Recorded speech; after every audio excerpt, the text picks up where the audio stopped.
Je voulais donner des informations concernant le génotypage des souches de la deuxième vague du Sénégal. Il faut savoir que les virus sont connus pour leur capacité de mutation et ça fait partie du mode de fonctionnement normal. Leur survie dépend de ces mutations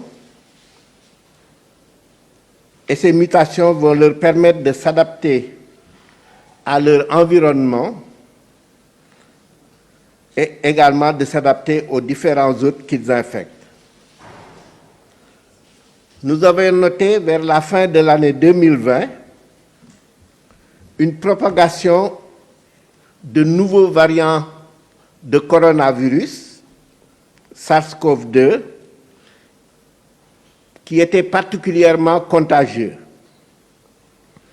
Selon l'Organisation mondiale de la santé, les trois principaux variants sont d'abord le variant britannique. Ce variant est retrouvé dans 70 pays et territoires au 25 janvier, soit 10 de plus qu'au 19 janvier.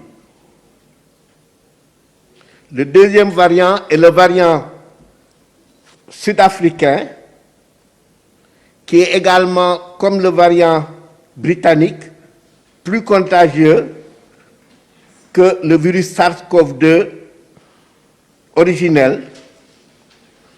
Ce variant continue sa propagation et est désormais présent dans 31 pays et territoires, soit 8 pays de plus depuis le 19 janvier.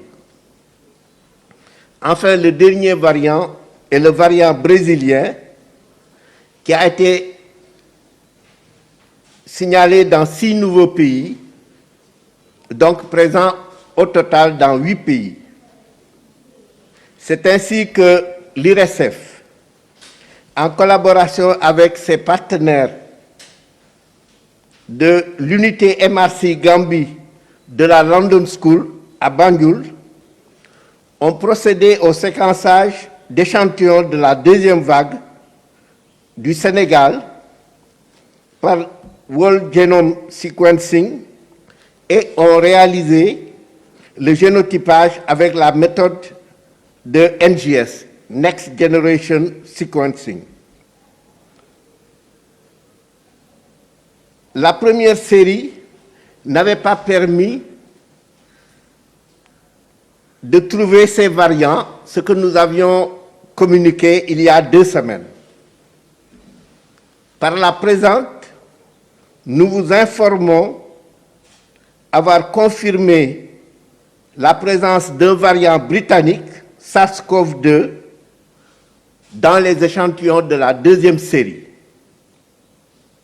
Du fait que ces variants se transmettent plus rapidement, ce qui pourrait expliquer la vitesse de propagation de la maladie dans certains pays, il est impératif d'appliquer scrupuleusement les mesures de prévention individuelle et collective.